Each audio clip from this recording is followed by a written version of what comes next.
آمدید خواتین و حضرات، افطار کی خصوصی براہ راست نشریات اور سیدہ خدیجہ الکبریٰ سلام اللہ علیہا کا تذکرہ پاک ہے۔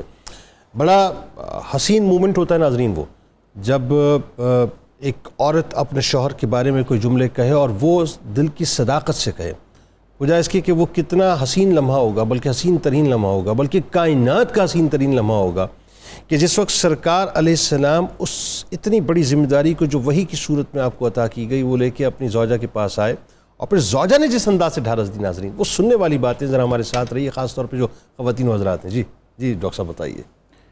حضرت سیدنا ابو طالب رضی اللہ عنہ نے نکاح کا جو خطبہ ارشاد فرمایا اور حضور پاک صلی اللہ علیہ وسلم کے اخلاق و کردار پر ایک مختصر سا اور ایک جامع سا تبصرہ کیا اور آپ کی گویا مدحت سرائی کی، اس کے بعد حضرت ورقہ بن نوفل کھڑے ہوئے اور انہوں نے بھی خطبہ ارشاد فرمایا۔ ٹھیک ہے۔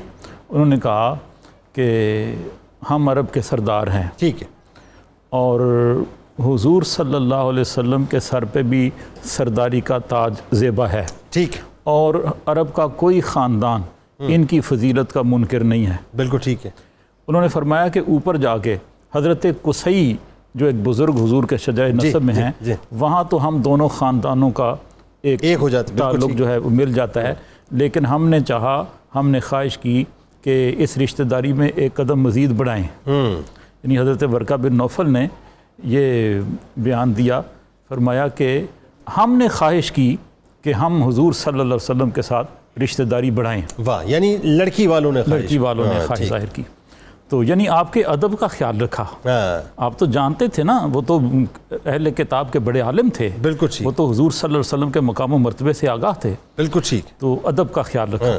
تو پھر جب شادی ہو گئی تو حضرت خدیجہ رضی اللہ عنہا نے تمام غلام آزاد کر دیے، اللہ اکبر، اپنے تمام غلام آزاد کر دیے، اور اس امید پر کہ یہ تا زندگی ہمیں دعائیں دیں گے اور ہمیں اچھے الفاظ میں یاد کریں گے۔ اللہ اللہ اللہ۔ حضرت ام المومنین نعت گو شاعرہ بھی ہیں، حضور پاک صلی اللہ علیہ وسلم کے نعتی اشعار بھی آپ نے کہے، اللہ اکبر، اور چند اشعار کا ترجمہ میں بھی آپ کو سناتا ہوں۔ اگر وہ دو چار جملے خطبے کے بیان کر دیں اور ڈھارس کے، تاکہ بات وہ مکمل ہو جائے، پھر آپ اس طرف آ جائیے۔ حضرت جس طرح سے آپ نے ڈھارس دی تھی سرکار علیہ السلام کو جب وہی لے کے آپ آئے، جی ہاں، اور زملونی والا جو واقعہ جو ادھورا آپ کا رہا تھا، وہ تو مفتی صاحب نے بات کر دی، میں بھی وہ ذرا دو جملے اگر آ جائیں تاکہ بات مکمل ہو جائے۔ وہ زملونی زملونی جب فرمایا نا حضور نے، تو ام المومنین نے ڈھارس بدائی اور فرمایا کہ آپ تو غریب پرور ہیں، آپ تو مہمان نواز ہیں، آپ تو غریبوں کی مدد کرنے والے ہیں، آپ تو صلہ رحمی کرنے والے ہیں، آپ برائی کا بدلہ اچھائی سے دینے والے ہیں، اپنے کنبے کی کفالت کرنے والے ہیں،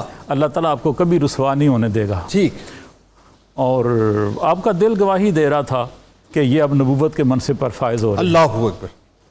تو وہ جو نعتیہ اشعار کا میں نے ذکر کیا، وہ ایک پس منظر ہے ان اشعار کا۔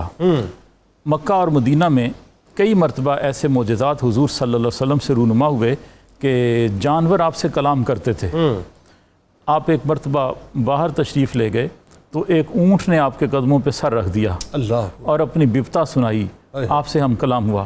تو اس موقع پر، اس پس منظر میں، ام المومنین حضرت خدیجہ رضی اللہ تعالیٰ عنہ نے کچھ نعتیہ اشعار کہے، میں ان کا ترجمہ آپ کو سناتا ہوں۔ انہوں نے حضور کی شان میں عرض کیا کہ احمد مصطفیٰ صلی اللہ علیہ وسلم کے فضل سے اونٹ کلام کرتا ہے، جو آپ کی نبوت کی دلیل ہے۔ اللہ اکبر۔ آپ کی بدولت ام القریٰ کی وادیاں روشن ہوئیں، مکہ مکرمہ، اور کفر اور شرک کی ظلمت چھٹ گئی، ایمان کے نور سے وادیاں روشن ہو گئی۔ پھر فرماتی ہیں یہ محمد مصطفیٰ صلی اللہ علیہ وسلم تمام انبیاء سے افضل ہیں، سبحان اللہ، شفیع المذنبین ہیں، تمام بنی نو انسان سے افضل ہیں۔ اللہ اکبر۔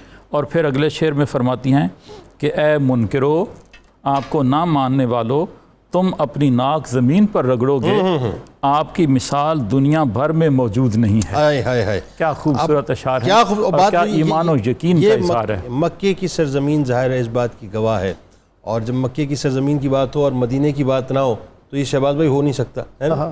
ڈاکٹر صاحبہ سب سے پہلے آپ بتائیے کیا کہنا چاہیں گے خواتین کے لیے، کوئی خاص بات، کوئی خاص پیغام؟ بسم اللہ الرحمن الرحیم، کافی ہماری ڈیٹیل ڈسکشن ہو چکی ہے پہلی خواتین کے اوپر، اور بڑی اچھی کراس کویشچننگ بھی کی ہے آپ نے۔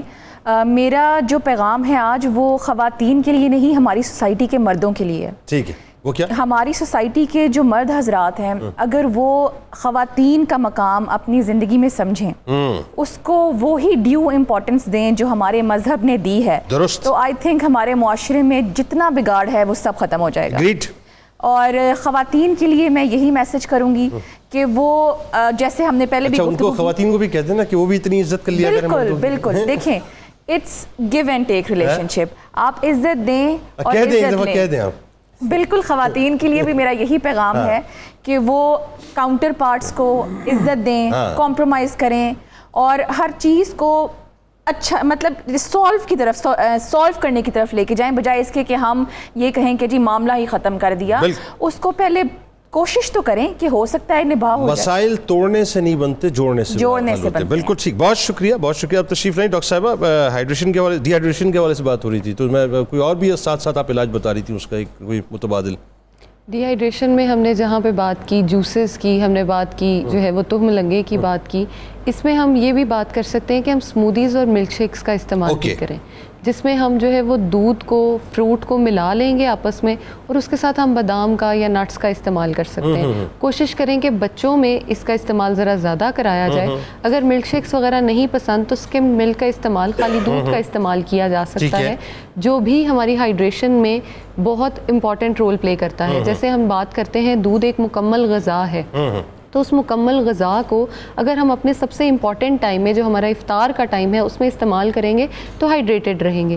اگر سحر کی بات کریں تو دہی یا لسی کا استعمال اگر کیا جائے تو وہ ہماری ہائیڈریشن کو سارا دن برقرار رکھنے کے لیے پورا ایک ہماری پروٹین کا پیک جو ہے، پرو بایوٹکس ہماری جو ہے وہ باڈی کو پرووائڈ کرتی ہے، جو ہمارے لیے بہت اچھے اور مفید بیکٹیریاز ہیں اور ان سے ہماری باڈی کو پروٹیکٹ. اچھا، یہ بات آپ جو کر رہی ہیں نا، یہ تو میں آپ کو تجربے کی بنیاد پہ بتلا دوں کہ یہ اتنی آپ کی جینون اور 100%، ویسے تو آپ کی ساری باتیں مطلب بالکل ٹھیک ہوتی ہیں، لیکن یہ میرے تجربے میں مطلب ہے کہ میں 12 بجے سحری کرتا ہوں رات میں، اور میری ٹیم گواہ ہے اس بات کی، اور 12 بجے میں سحری کر چکا ہوتا ہوں. شہباز بھائی اتنے غور سے نہ دیکھیں، حیران کن ہو گیا، یہ حقیقت ہے. اور آپ کو پتہ ہے میں بیچ میں جو وقفہ آتا ہے نا سحری کا، جب میں کہہ کے جاتا ہوں کہ آپ بھی سحری کیجیے، ہم بھی کرتے ہیں، تو ہمارے علماء سحری کر رہے ہوتے ہیں، میں صرف ایک دودھ کا گلاس پیتا ہوں. تو وہ دودھ کا گلاس جو ہے وہ مجھے سپورٹ کرتا ہے پورے دن، اور اس کے علاوہ اور کسی چیز کی ضرورت نہیں، کوئی ٹینشن نہیں، بالکل ریلیکس.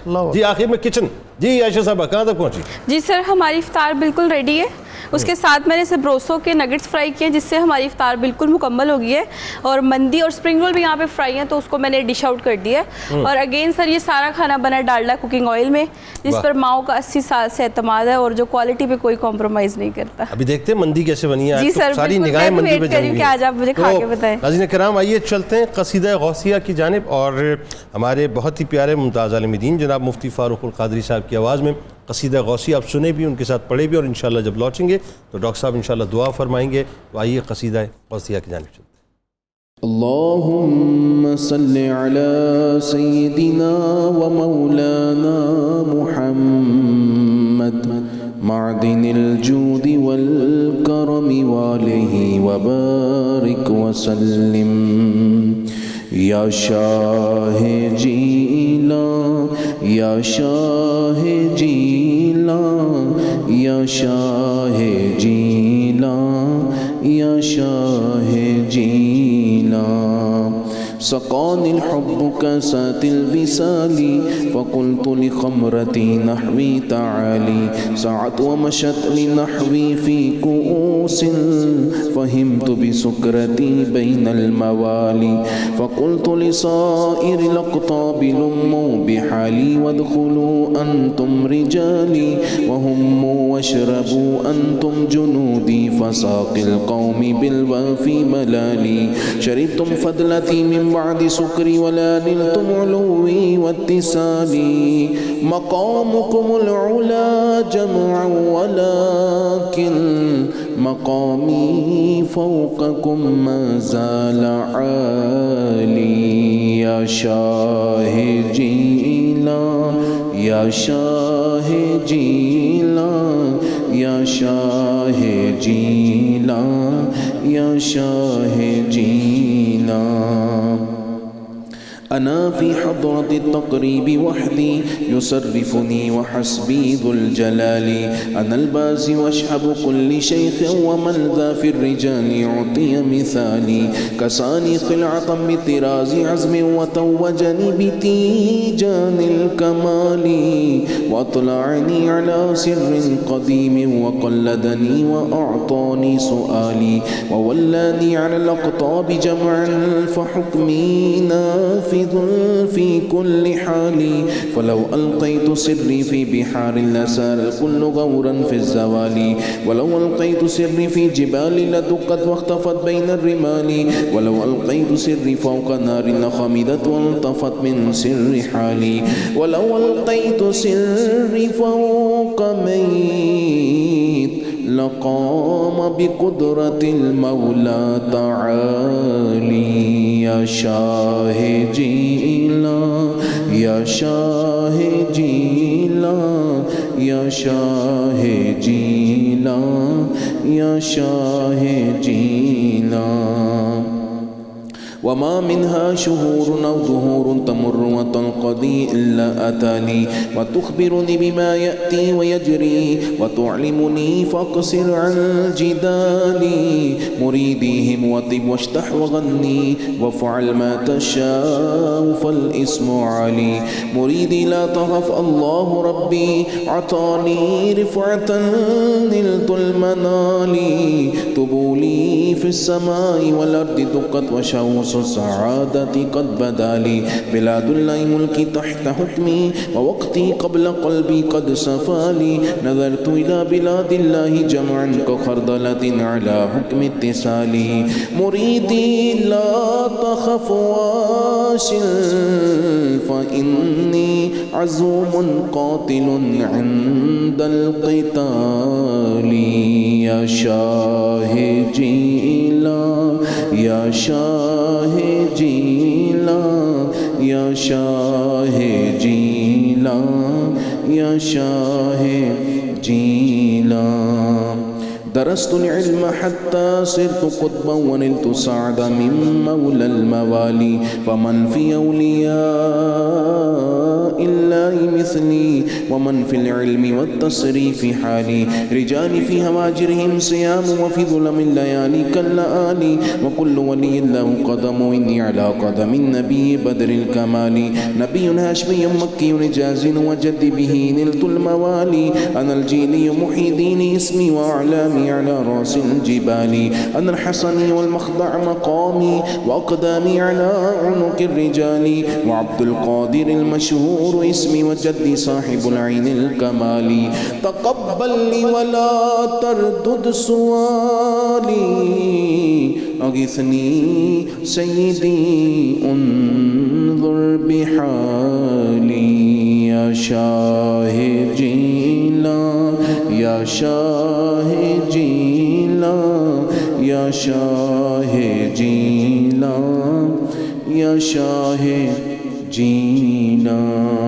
اللهم صل على سيدنا ومولانا محمد معدن الجود والكرم وآله وبارك وسلم. يا رحمن يا الله يا رحمن يا الله يا رحمن يا الله يا رحمن يا الله يا غفار يا الله يا غفار يا الله يا غفار يا الله يا غفار يا الله يا رزاق يا الله يا رزاق يا الله يا رزاق يا الله يا رزاق يا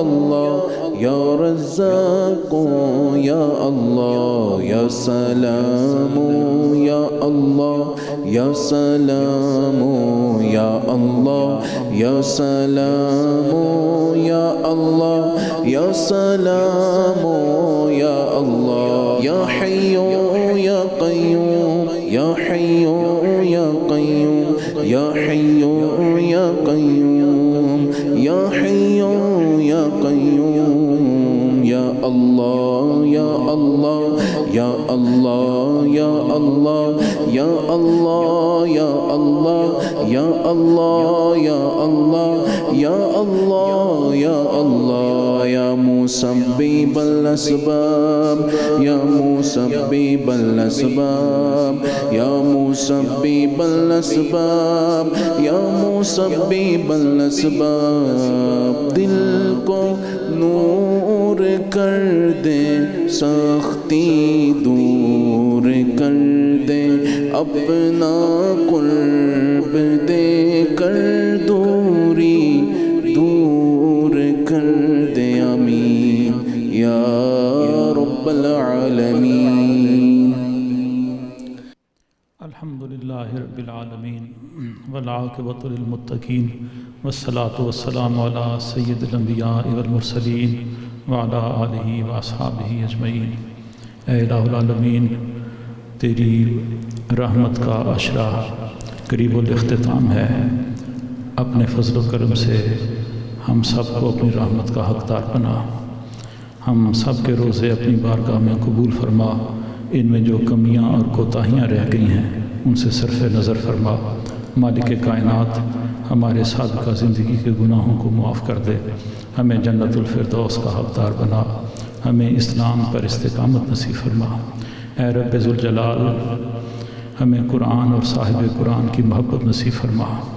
اے مالک کونین، ہمیں حضور صلی اللہ علیہ وسلم کی سچی غلامی نصیب فرما.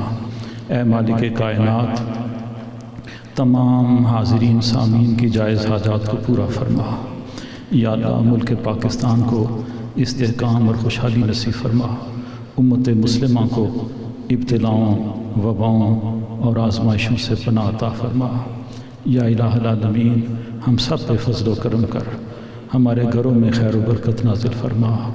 ہماری دنیا اور آخرت دونوں کو بہتر بنا. یا الہ العالمین، ہم سب کی جھولیوں کو گوہر مراد سے لبریز کر دے. ہمارے دلوں میں وفا اور آنکھوں میں حیا پیدا فرما. ربنا ظلمنا انفسنا وإن لم تغفر لنا وترحمنا لنكونن من الخاسرین. ربنا فاغفر لنا ذنوبنا وكفر عنا سیئاتنا وتوفنا مع الابرار. ربنا وآتنا ما وعدتنا على رسلك ولا تخزنا يوم القيامة إنك لا تخلف الميعاد. وصلى الله على حبيبه سيدنا محمد وآله وأصحابه أجمعين برحمتك يا أرحم الراحمين. رحمت کا عشرہ اپنے اختتام کو پہنچ رہا ہے چند لمحوں میں. ناظرین، بہت ہی اہتمام کے ساتھ رخصت کیجئے، اللہ کو راضی کیجئے، گناہوں کی معافی مانگیے، افطار کیجئے. آپ کے ساتھ انشاءاللہ پھر شامل گفتگو ہم رہیں گے اور بات ہوگی پھر ایک بار سیدہ خدیجہ الکبریٰ سلام اللہ علیہا کی. جا کے لوٹ کے واپس آتے ہیں.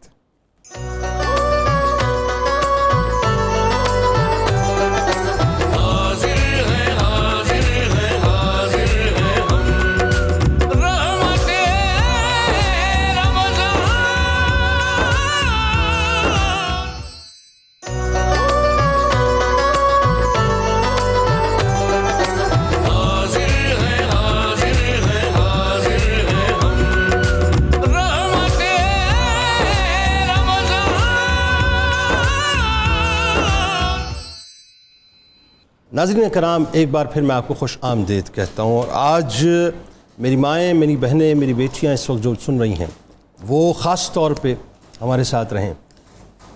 دیکھیے صاحب، ایک بات تو ذرا سمجھ لیجئے کہ جس ہستی کی بارگاہ میں ہم ہدیہ عقیدت پیش کر رہے ہیں، یہ وہ ہستی ہیں جن کی مثال مثالوں میں بھی نہیں ملتی. ناظرین، یہ وہ ہستی ہیں جن کو اللہ تبارک و تعالیٰ نے عظمتوں، رفعتوں، مراتب، مقام اور بلندیوں کی اس منزل پر پہنچایا ہے جس کو رہتی دنیا تک دنیا کی ہر خاتون اگر وہ تعصب کی اینک کو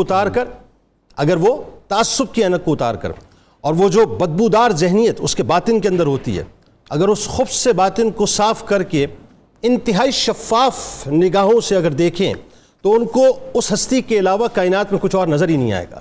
کہ یہ وہ ہستی ہیں ناظرین جن کو اللہ تبارک و تعالیٰ نے وہ مقام اور وہ رفت عطا فرمائی کہ اللہ تبارک و تعالیٰ خود اپنے جبرائیل امی کے ذریعے سے ان کو سلام بھیجتا ہے. اور کمال یہ ہے صاحب کہ آج کے اس دور میں جو سو کالڈ متجددین ہیں یا دیسی لبرلز ہیں, میں ان سے مخاطب ہوں, آپ کیوں ادھر ادھر بھاگتے ہیں؟ کیوں ادھر ادھر بھاگتے ہیں؟ میری سمجھ میں آج تک یہ بات نہیں آئی کہ جس ویسٹ کے پاس ایک مثال پیش کرنے کو نہیں ہے, کسی ایک مثال کو پیش کر سکے, وہ اگر پیش کرے گا تو لنگڑی, لولی, اندھی بہری مثال ہوگی کہ اس خاتون کے اندر کہیں نہ کہیں کوئی نہ کوئی نقص ہوگا. کوئی مکمل مثال نہیں ہے. اگر کوئی اکمل اور مکمل مثال ہیں جنہیں آپ دین و دنیا کا ایک حسین امتزاج کہیں, اور یوں کہیں کہ دین و دنیا میں بیک وقت اگر کوئی کامیاب اور کامران شخصیت ہیں تو وہ کوئی اور نہیں ہیں, سیدہ خدیجہ الکبریٰ سلام اللہ علیہا ہیں.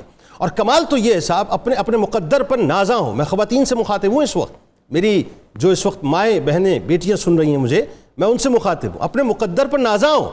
آپ تو بڑے ناز سے, فخر سے اس بات کو بیان کیا کیجیے. یہ کس بات کا ہمارے اندر انفیریئر کمپلیکس ہے کہ جب اس طرح کے نعرے لگتے ہیں تو ہم خاموش ہو جاتے ہیں؟ نہیں, ہمیں کھل کے بات کرنی چاہیے اور یہ بتانا چاہیے کہ الحمدللہ ہمارے سر پر اس ماں کا سایہ ہے, اس ماں کا سایہ ہے جو بیٹی بنی تو ایسی بیٹی بنی کہ اپنے والد کی لیگیسی کو ایسا ٹوک کیا کہ اس وقت کوئی بھی ان سے بڑا کاروباری نہیں تھا, کوئی بھی ان سے بڑا تاجر نہیں تھا. ملکۃ التجار ان کو کہا جاتا تھا. اس وقت عرب کی ٹاپ ایکسپورٹر اور امپورٹر اگر کوئی تھی تو آپ تھی. یعنی عالم یہ تھا کہ ایک طرف پورے عرب کے اونٹ ہوتے تھے اور دوسری طرف آپ کی تجارت کا سامان ہوتا تھا. یعنی اس کا مطلب یہ ہوا کہ دین اسلام نے عورت کی آزادی پر کسی قسم کی کوئی قدغن نہیں لگائی ہے. یہ تو دین اسلام ہے جس نے بتایا کہ عورت کو آزادی کے ساتھ اپنا کام کرنا چاہیے, لیکن سرٹن باؤنڈریز کے اندر. وہ سرٹن باؤنڈریز جو ہیں, اصل مسئلہ اس کا ہے کہ جن میں رہ کر ہم کام نہیں کرنا چاہتے, جن کو ہم پھلانگنا چاہتے ہیں. اور پھلانگ کے بیسیکلی آپ آزادی حاصل نہیں کر رہے, آپ مادر پدر آزادی حاصل کرنا چاہتے ہیں. آپ اس فیبریکیشن کو جو کہ دین اسلام نے بنائی ہے اس کو برسٹ کرنا چاہتے ہیں. لہٰذا فخر سے اس بات کو بتائیے, اپنے مقدر پر نازاں ہو کہ ہم اس ماں کی اولادیں ہیں کہ جنہیں اللہ تبارک و تعالیٰ نے وہ مقام اور مرتبہ عطا کیا کہ وہ بیک وقت دین اور دنیا دونوں میں انتہائی کامیاب اور کامران تھی. پھر فخر سے اس بات کو بتائیے کہ ہماری ماں وہ ہیں, امت کی ماں وہ ہیں جن کو اللہ تبارک و تعالیٰ نے زوجیت کا وہ مرتبہ عطا کیا کہ سرکار مدینہ صلی اللہ علیہ وآلہ وسلم دنیا کے اس کائنات کے سب سے عظیم مشن کی داغ بیل ڈالنے جا رہے ہیں, اس کی ابتدا کر رہے ہیں. تو جس ہستی کو انہوں نے اپنا مشیر بنایا, جس ہستی کو انہوں نے اپنا یوں کہیے کہ پہلا ساتھی بنایا, جس ہستی کے ساتھ انہوں نے پہلی مرتبہ اس انتہائی اہم ترین مشن کو شیئر کیا. یعنی میں اگر انٹیلیجنسیا کی زبان میں بات کروں تو کوئی بھی آپ اگر مہم کا آغاز کرتے ہیں, کسی مشن کا آغاز کرتے ہیں, تو جب وہ مشن بہت ہی امپورٹنٹ ہوتا ہے, اہم ترین ہوتا ہے, یوں سمجھ لیجئے کہ حساس ہوتا ہے, تو بہت ہی یوں سمجھ لیجئے کہ دبے چھپے الفاظوں میں بات کی جاتی ہے, کوڈز میں بات کو کنورٹ کیا جاتا ہے.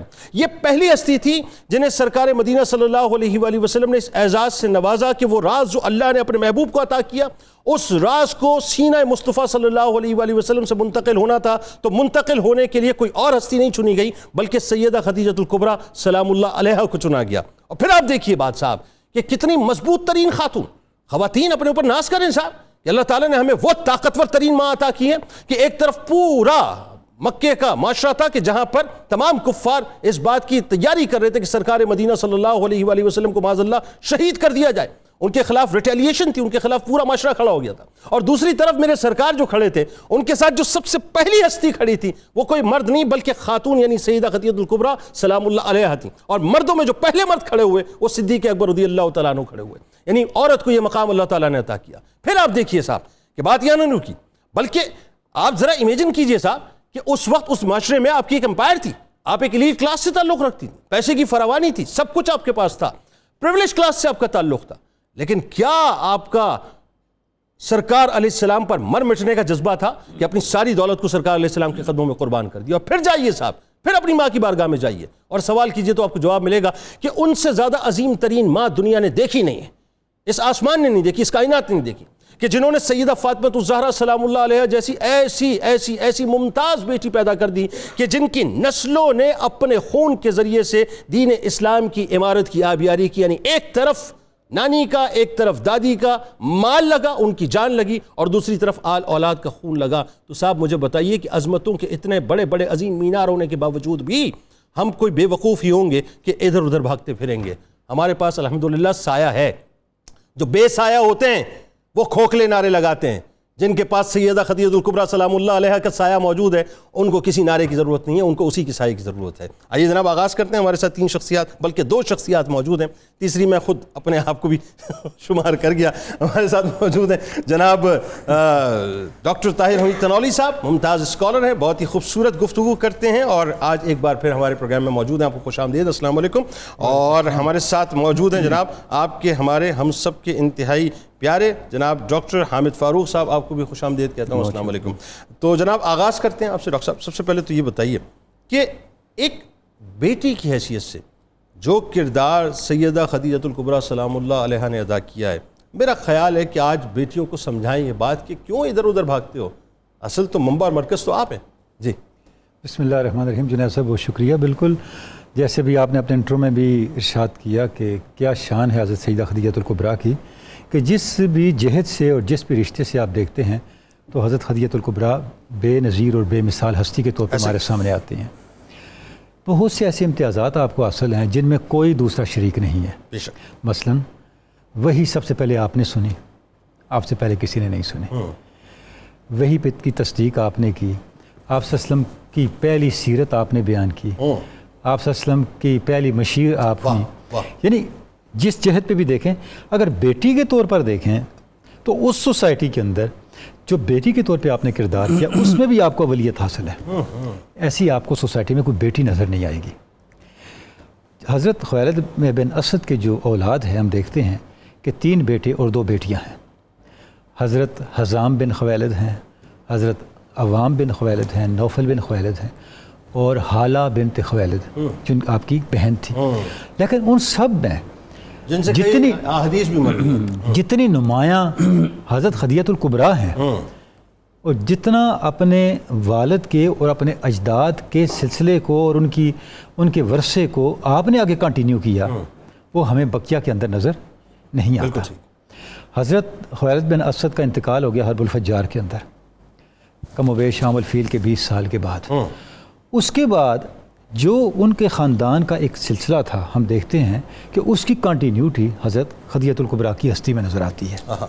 ایک تو آپ جانتے ہیں کہ آپ کا جو والد گرامی تھے وہ قریش کے نامی گرامی آدمی تھے اور مکہ کی معروف شخصیت تھے۔ ان کا ایک دینی سٹیٹس بھی تھا اور ان کا ایک دنیاوی سٹیٹس بھی تھا۔ ان کے جو دینی ورثہ تھا، جو ان کی دینی لیگیسی تھی، اس کو بھی آپ نے انہیرٹ کیا۔ یہی وجہ ہے کہ دیکھیں جب آپ صلی اللہ علیہ وسلم پر وحی آئی اور آپ تشریف لائے تو سیدہ خدیجہ الکبریٰ نے ساری کیفیت سننے کے بعد یہ کمنٹ کیا کہ یہ تو وہی ناموس ہے جو موسیٰ حضرت پہ آئے تھے۔ یعنی آپ پہلے ہی سے اس بات، اس کا مطلب ہے کہ آپ نے اپنے والد گرامی سے کتب سماوی کا علم لے رکھا تھا۔ واہ واہ واہ واہ۔ اگر اس کے اندر آپ کی اتنی مہارت نہ ہوتی تو آپ اتنی بڑی رائے نہ دیتی۔ بالکل ٹھیک، بالکل ٹھیک، بہت اچھی بات۔ یعنی ایک تو خاموشی اختیار کرنا ہوتا ہے، تسلیم کرنا ہوتا ہے، ایک رائے دینا ہوتا ہے۔ دیکھیں فطری رد عمل کیا تھا، حیرت ہونی چاہیے تھی۔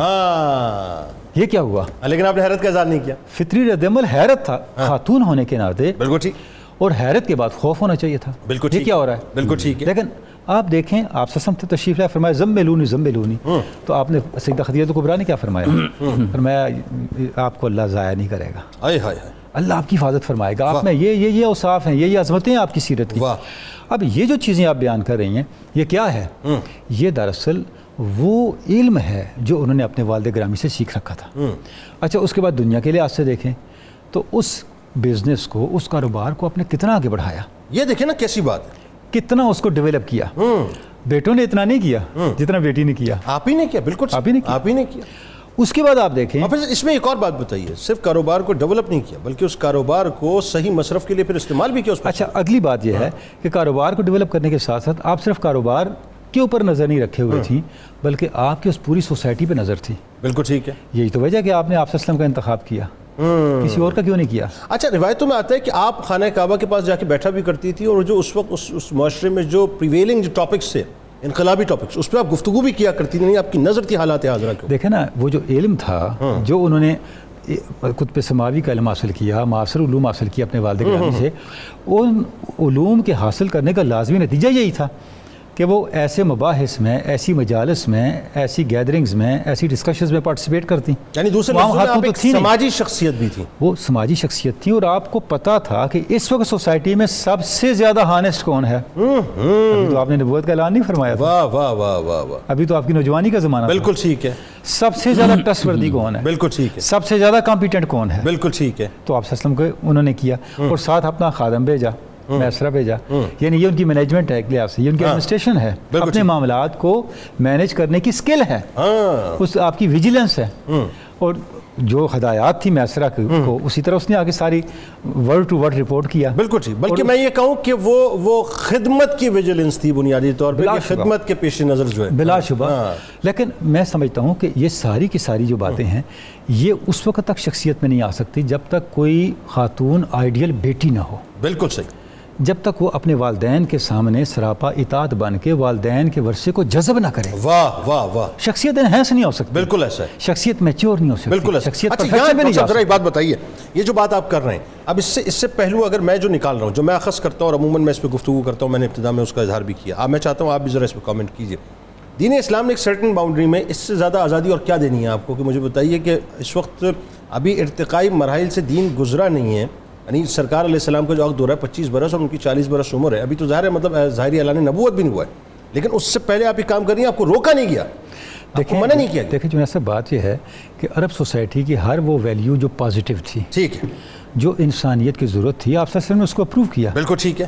تو یہ بھی انہی ویلیوز میں سے تھا نا. اگر دین اسلام کنزرویٹو ہوتا تو منع کر دیتے نا. آپ سے منع کر دیتے، آپ نے منع نہیں فرمایا.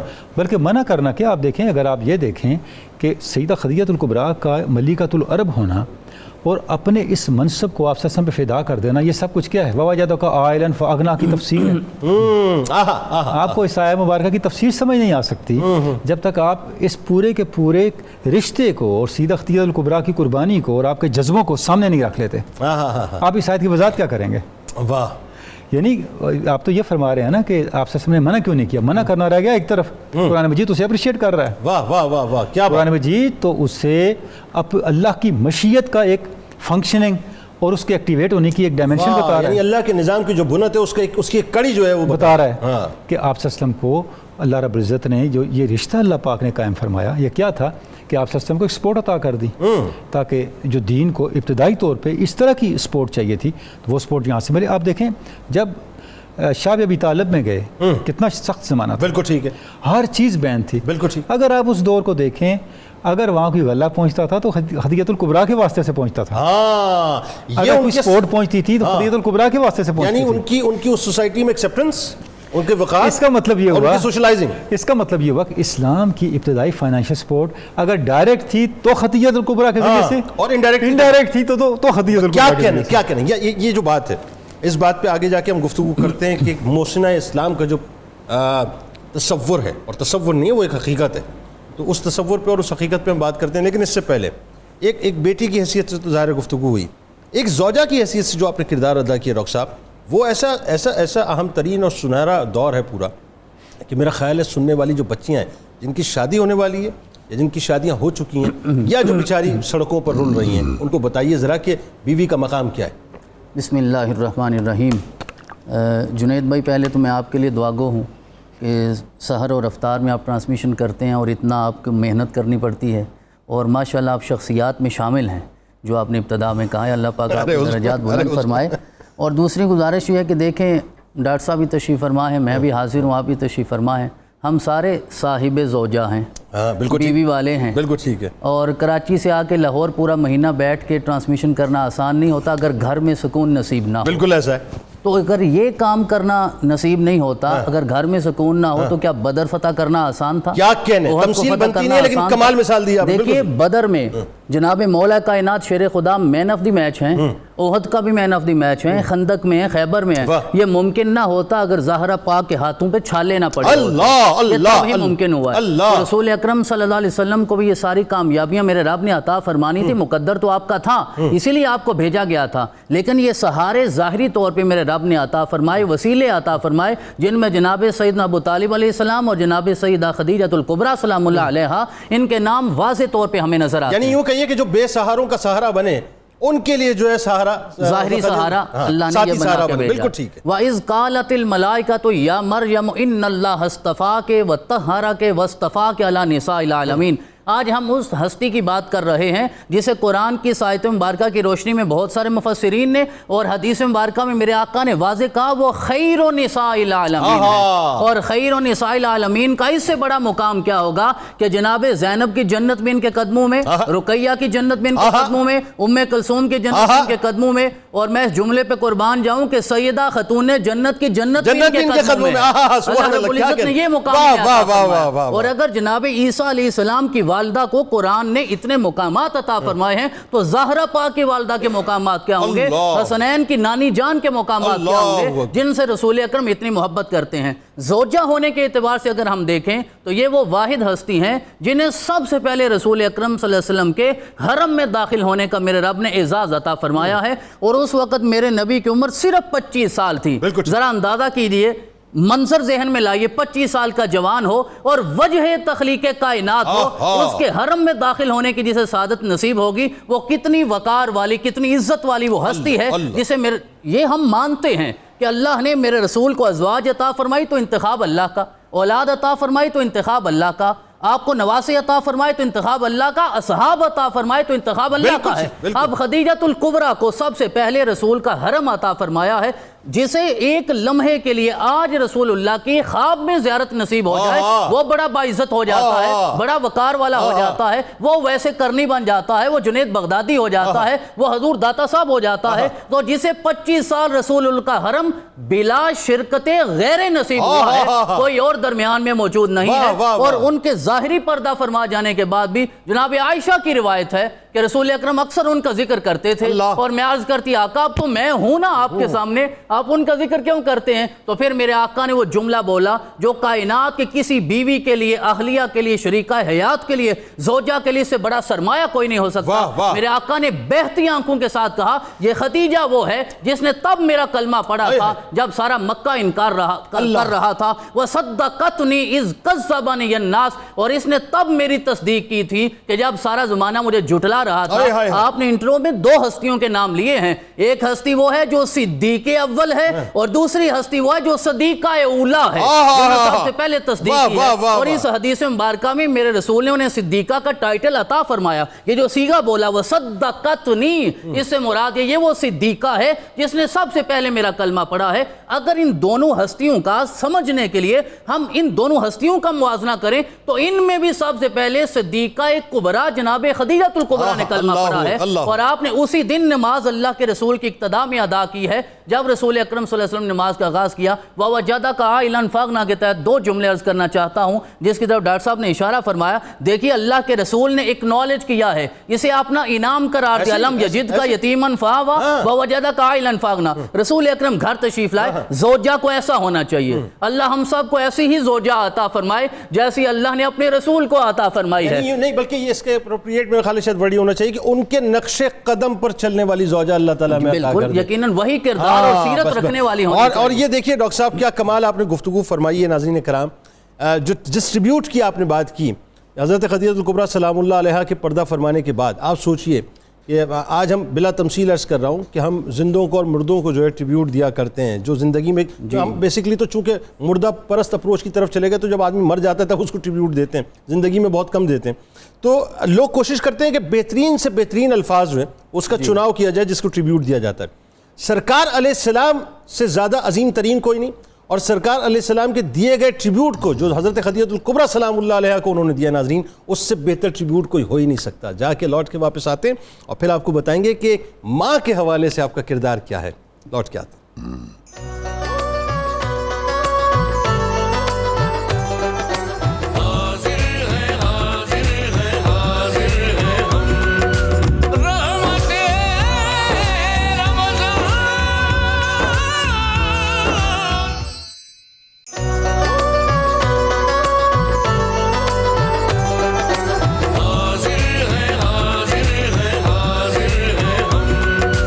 رحمت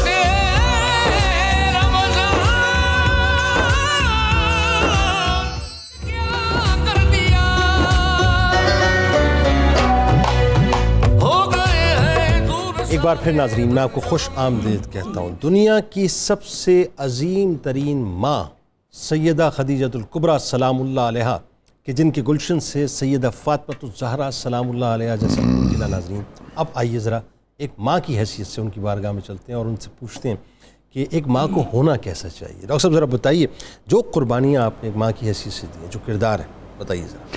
جی جنید صاحب, جیسے ہم بات کر رہے تھے کہ حضرت سیدہ خدیجۃ الکبریٰ کو اللہ نے وہ انفرادیتیں دی ہیں جن میں کوئی دوسرا شریک نہیں. بالکل ایسا. ان میں ایک یہ بھی ہے کہ آپ مومنین کی پہلی ماں ہیں. ہاں بالکل ٹھیک ہے. امہات المومنین میں سے بالکل ٹھیک ہے. پہلی ماں کا منصب آپ کے پاس ہے. سبحان اس کا مطلب یہ ہوا آپ وہ ہستی ہیں جن کے قدموں میں امت کی جنت ہے. سبحان اللہ. کیونکہ ماؤں کے قدموں میں امت کی بالکل ایسا ہے, اولاد کی جنت ہوتی ہے. بالکل ایسا ہے.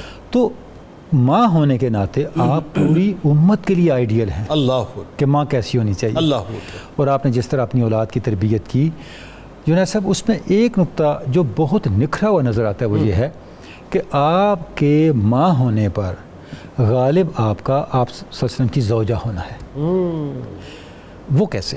دیکھیں, ایک شہزادے آپ کے انتقال کر کے, ٹھیک, اور آپ کو بہت غم تھا اور آپ صلی اللہ علیہ وسلم بھی ظاہر غمگین تھے, تو آپ نے اظہار کیا کہ یا رسول اللہ, انہوں نے میرے بیٹے نے میرا دودھ بھی پورا نہیں پیا اور دنیا چھوڑ گیا. تو آپ نے ارشاد فرمایا خدیجہ اگر تم چاہو تو میں تمہیں دکھا سکتا ہوں کہ جنت میں حوریں کس طرح قاسم کو دودھ پلا رہی. اللہ اللہ. اب دیکھیں آپ کا جواب سنیں. اللہ. سیدہ خدیجۃ الکبریٰ نے ارشاد فرمایا یا رسول اللہ نہیں, اس کی ضرورت نہیں. ہم خدا کو کب جانتے تھے؟ ہم نے تو آپ کے فرمانے پہ خدا کو ایک مان لیا. ہائے ہائے ہائے ہائے ہائے ہائے, کیا بلیو ہے اپنے شوہر. اس کے بعد مجھے کیا ضرورت ہے؟ آپ نے فرما دیا, اس کے بعد مجھے دیکھنے کی کیا ضرورت ہے؟ کیا بلیو ہے اپنے شوہر کے اوپر. اس کا مطلب یہ ہے کہ آئیڈیل ماں وہ ہے جو نسبت رسالت کو کبھی نہ بھولے. اللہ اکبر. کریکٹر یہاں سے بنتا ہے, کیا کہنا, کردار یہاں سے بنتا ہے. کیا کہنا. اور ماں کا ماں ہونا تب وجود میں آتا ہے جب اس کے اندر حضور کی نسبت بول رہی ہو. کیا کہنے, پاکیزگی تب آئے گی. کیا اچھی بات. یعنی اس کے اعمال میں تاثیر تب آئے گی. کیا اچھی. پھر وہ نسل پیدا ہوگی جو کربلا میں کھڑے ہو کر بھی دین کا دفاع کرے گی. اللہ. یہ وہی نسل ہے نا. اللہ اللہ. یعنی آپ کی جو تربیت ہے, اب دیکھیں آپ نے اپنی بیٹیوں کی تربیت کیسے کی کہ جب وہ آگے دین کے لیے ان کی قربانیاں دیکھیں, سیدہ زینب نے ہجرت بھی کی اور حضرت فاطمہ الزہرا کا تو پورے کا پورا اسوئی ایک آئیڈیل ہے ملت اسلامیہ. بالکل کے لیے, مردوں کے لیے بھی آئیڈیل ہے. خواتین تو خواتین, مردوں کے لیے بھی آئیڈیل. حضرت رقیہ کی, حضرت ام کلثوم کی, سلام اللہ علیہا, مطلب سب کی, یعنی جس کو بھی دیکھیں, جس بھی وہ ماحول میں گئیں وہاں پر انہوں نے دین کو اور آپ صلی اللہ علیہ وسلم کی نسبت کو, آپ صلی اللہ علیہ وسلم کی پیروی کو, انہوں نے اس کو ہائی لائٹ کیا اور اس کو ہمیشہ تابندہ رکھا, نمایاں رکھا. بالکل. تو اب سیدہ فاطمہ الزہرا کی شخصیت کے اندر جو ہمیں اوصاف نظر آتے ہیں وہ اوصاف کہاں سے آئے؟ وہ حضرت خدیجۃ الکبریٰ کی تربیت سے آئے. سبحان اللہ. اور وہی تربیت آگے ہمیں بہت نظر آتی ہے. تو یہ گویا کہ اس کا مطلب یہ ہوا کہ جو ماں ہے وہ اولاد کو اور خصوصاً بیٹیوں کو بناتی ہے. بالکل ایسا. یعنی حضرت خدیجۃ الکبریٰ کا اپنا جو پس منظر تھا وہ تو مالی لحاظ سے اور اقتصادی لحاظ سے بہت ہی ویل آف تھا نا, بہت رچ تھا, بہت ملکۃ العرب جو تھی. بالکل. لیکن آپ دیکھیں کہ آپ نے اپنی اولاد کو اس ظلم کا قیدی نہیں رکھا, ان کے سامنے معیارات کو چھوڑ رکھے. بالکل ایسا. حالانکہ ایسا کرنا بہت مشکل ہوتا ہے. بہت مشکل ہے نا, زمین آسمان کا فرق. آپ کا اپنا ایک لائف سٹیٹس بالکل بنا ہوا ہو تو آپ اپنی اولاد کو اس سے 2 قدم آگے لے کے جاتے ہیں نا, اس سے نکالتے تو نہیں ہیں. بالکل سے. لیکن یہاں پہ شان فقر ہے جو سیدہ فاطمہ الزہرا کی ہستی میں نظر آپ کو آتا ہے. تو اب آپ دیکھیں اس کا مطلب یہ کہ وہ کتنی بڑی ماں تھیں. اللہ. کہ وہ ان پابندیوں سے ماورا تھیں, وہ اس دنیاوی چکا چوند کی قید سے ماورا تھیں. یہ سب کچھ انہیں خیرہ کرنے والا نہ تھا. انہوں نے ہر آسائش دیکھی لیکن اپنی اولاد کو اس آسائش کی ظاہری قیدوں کا قیدی نہیں بنایا. یعنی آج کی ماں اگر اس بات کو سمجھنا چاہے کہ سیدہ خدیجۃ الکبریٰ سلام اللہ علیہا کی زندگی سے میں کیا حاصل کروں اور مجھے کس طرح سے ایک اچھی ماں بننا چاہیے, تو ان کے لیے کیا دروس؟ ون لائنر کہ وہ آپ صلی اللہ علیہ وسلم کی نسبت کو ہر چیز پہ غالب کر دے. واہ. جیسے کہ سیدہ خدیجۃ الکبریٰ نے کیا. جیسے یہ شعور ہمارے اندر پیدا ہو جائے تو جنید سے ہماری پرائرٹیز بدل جاتی ہیں. بالکل ٹھیک. ہماری ترجیحات, چیزوں کو دیکھنے کا زاویہ نظر وہ بدل جاتا ہے. بالکل ٹھیک ہے. ڈاکٹر صاحب ایک ٹائٹل آپ کا, اور یہ ٹائٹل بلا مبالغہ, اس میں کوئی دوسری رائے نہیں ہے کہ میں اگر جیسے ہی میری سماعتوں میں لفظ محسنہ اسلام آئے گا تو سیدہ خدیجہ الکبریٰ سلام اللہ علیہا کا تصور میرے ذہن میں آئے گا. اور یہ طے شدہ بات ہے کہ دین کی عمارت میں جہاں سیدہ خدیجہ الکبریٰ سلام اللہ علیہا کی آل اولاد نے اپنے مبارک نورانی خون سے بنیادیں رکھیں، وہیں اس عمارت کو آپ کے مال نے مکمل طور پہ تعمیر کیا اور مستحکم کیا. بتائیے ذرا ایز محسنہ اسلام. جنید بھائی، ہم سب کا محسن اسلام ہے، اور یہ وہ ہستیاں ہیں جو اسلام کے محسنہ ہیں. اور محسنہ اسلام اور ناصرہ رسول خدا، یہ دو ان کے القابات ہیں. رسول خدا کی ناصرہ بنا کے اللہ رب العزت نے مددگار بنا کے. اور سورۃ الضحیٰ کی اسی آیت مبارکہ سے میں اس بات کو واضح کرنا چاہوں گا کہ وَوَجَدَكَ عَائِلًا فَأَغْنَىٰ. حضرت امام فخر الدین الرازی اس کے تحت ایک پورا واقعہ لکھتے ہیں کہ یہ آیت مبارکہ کا نزول کیا ہے اور اللہ رب العزت اس میں کیا ارشاد فرمانا چاہ رہے ہیں. کہتے ہیں رسول اکرم صلی اللہ علیہ وسلم، یہ صدر اسلام کی، ابتدائی اسلام کی بات ہے، آقا گھر تشریف لائے اور آپ کے چہرے پہ غم کے آثار تھے. جناب خدیجہ الکبریٰ غم گسار بھی ہیں میرے آقا کی، ہم درد بھی ہیں. اور جیسے ہی دیکھا تو آقا کے قریب ہوئیں اور عرض کیا کہ آپ کے قدموں پہ میرے ماں باپ قربان ہو جائیں. آج آپ کو غم کیا ہے، کیا دکھ ہے، آپ کے چہرے پہ ایسے آثار کیوں ہیں؟ حالانکہ آپ کو تو دنیا کا کوئی غم ہوتا ہی نہیں، آپ تو وجہ تخلیق کائنات ہیں. تو میرے آقا صلی اللہ علیہ وسلم نے ارشاد فرمایا مجھے اپنا غم نہیں ہے، مجھے اللہ کے بندوں کا غم ہے، ان غرباء کا غم ہے. کیوں؟ الزمان زمان قحط. میرے آقا نے ارشاد فرمایا یہ زمانہ قحط کا زمانہ ہے، لوگوں کے پاس کھانے پینے کو کچھ نہیں ہے، اور میرے گھر میں وہ ہے جسے اللہ نے اتنا مال عطا فرمایا ہے. اب میں دو چیزیں سوچ رہا ہوں اور فیصلہ میں ابھی کر نہیں پا رہا. عرض کیا آقا ارشاد فرمائیے. میرے آقا نے فرمایا وَإِنْ أَنَا بَذَلْتُ الْمَالِ، اگر میں تیرا سارا مال خرچ کر دوں، يَنْفُذُ مَالُكِ فَأَسْتَحْيِي مِنْكِ، تو مال آپ کا حق ہے تو اس طرح تو مال سارا ختم ہو جائے گا، تو ایسا کرنے سے مجھے حیا آ رہا ہے کہ میں ایسا کروں یا نہ کروں. اور دوسرا آپشن یہ ہے وَإِنْ لَمْ أَبْذُلْ أَخَافُ اللَّهِ، اور اگر یہ مال میں خرچ نہ کروں تو پھر میرے اندر اللہ کا خوف پیدا ہوتا ہے کہ اللہ کے رسول کے گھر میں اتنا مال ہے اور باہر لوگوں کو کھانے پینے کو کچھ ملتا نہیں ہے، لہذا مال تیرا ہے، جو تم چاہو گی وہی فیصلہ ہوگا. جناب خدیجہ الکبریٰ اٹھیں اور روایت میں راوی یہ کہتا، لفظ یہ ہیں فَدَعَتْ قُرَيْشًا وَفِيهِمْ الصِّدِّيقُ، آپ کھڑی ہو گئی، آپ نے قریش کے بڑے بڑے سرداروں کو بلایا، دعوت دی، وہ گھر آ گئے.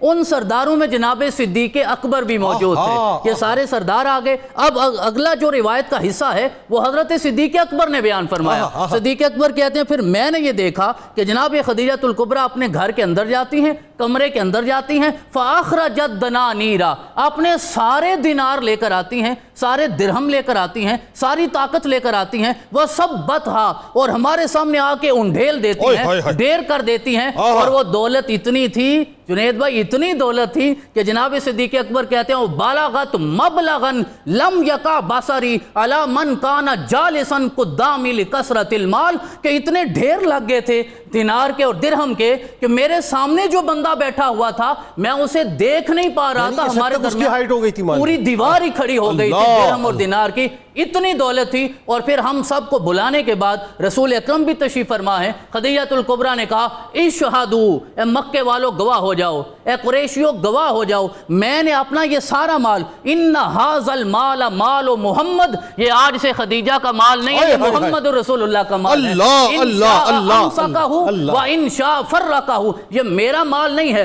آج کے بعد کوئی یہ نہ کہے کہ محمد نے اپنی زوجہ کے مال سے غرباء کی خدمت کی ہے. آج کے بعد ان کا مال ہے، چاہے تو سارا خرچ کر دیں اور چاہے تو سارا سنبھال کے رکھیں. کیا حکمت، کیا انداز ہے، یعنی سرکار علیہ السلام کے پروٹوکول کو، آپ کی خودداری کو. واہ واہ واہ واہ. اور اس میں پھر یہ آیت مبارکہ نازل ہوئی وَوَجَدَكَ عَائِلًا فَأَغْنَىٰ. ایک مرتبہ حضرت جناب حلیمہ سعدیہ، اللہ جانتا ہے میں یہ سوال کرنے والا تھا، آپ تشریف لائیں تو رسول اکرم صلی اللہ علیہ وسلم نے چاہا کہ اپنی ماں کو، رضائی ماں کو کچھ پیش کروں، کوئی تحفہ دوں، خدمت کروں. اور ظاہری طور پہ آپ کو پتہ چلا کہ آپ کی منہ بولی ماں ہی ہے نا، منہ بولی ماں. تو پھر میرے آقا گھر تشریف لائے، آ کے جناب خدیجہ الکبریٰ کو سارا واقعہ سنایا، اپنی خواہش کا اظہار کیا. تو خدیجہ الکبریٰ نے 40 بکریاں اور 1 اونٹ رسول اللہ کی بارگاہ میں پیش کیا. میرے آقا نے جناب حلیمہ سعدیہ کو عطا فرما دیا. جنید بھائی یہ تو میرے رسول کے ساتھ ان کی محبت، یعنی کیا رشتہ داروں کا رکھ رکھاؤ، شوہر کے تعلق کا رکھ رکھاؤ کہ شوہر کا جس سے تعلق ہے. پھر میرے آقا نے بھی تو سسرال سے تعلق کو نبھایا ہے نا. حضرت خدیجہ الکبریٰ کے ظاہراً پردہ فرمانے کے بعد آپ کی سہیلیوں کے ساتھ میرے آقا صلی اللہ علیہ وسلم جو محبت فرماتے تھے، گھر میں جب بھی اچھا کھانا پکتا میرے آقا انہیں عطا فرما دیتے. اور جب وہ پہلی وحی پہ واپس آئے میرے آقا صلی اللہ علیہ وسلم تو حضرت خدیجہ الکبریٰ نے جو ٹریبیوٹ میرے آقا کو پیش کیا وہ بخاری کے 2 لفظ انک لتصل الرحم وتحمل الکلب وتکسب المعدوم وتقری الضیف وتعین علی نوائب الحق. تو زوجہ کا یہی رشتہ ہونا چاہیے, اسی طرح ہمیں ان کے نقش قدم پہ چلنا چاہیے, اور یہی محبتیں ہیں جن کی وجہ سے اللہ نے یہ مقام انہیں عطا فرمایا. بہت شکریہ آپ دونوں آپ کا, کمال گفتگو ناظرین. اور بس وہ جو ہماری بہنیں اس وقت مجھے سن رہی ہیں ان میں خاص طور پہ جو تھوڑا سا بہنیں بہک گئی ہیں وہ ڈسٹریکٹ جو ہو گئی ہیں وہ ذرا ٹریک پہ آ جائیں. راستہ یہی ہے, اس کے علاوہ باقی سب جو ہے وہ ادھر ادھر سمجھ لیجئے کہ خاردار جھاڑیاں ہیں جو آپ کے دامن کو نوچیں گے اور کچھ نہیں کریں گے. انشاءاللہ زندگی رہی تو رات آپ سے 2 بجے سحری کے وقت ملاقات ہوگی, لیکن ہمارے ساتھ کراچی میں ملک کے معروف ثناخواں جناب غلام صابر یوسفی صاحب موجود ہیں جو انشاءاللہ بڑا حسین سا کلام پیش کریں گے, اور میں انشاءاللہ زندگی رہی تو آپ سے رات 2 بجے ملاقات کروں گا سحری کی براہ راست نشریات میں. اجازت دیجیے اس دعا, اس امید, اس یقین کے ساتھ اللہ تعالیٰ آپ کا, ہمارا, ہم سب کا حامی و ناصر. اللہ حافظ.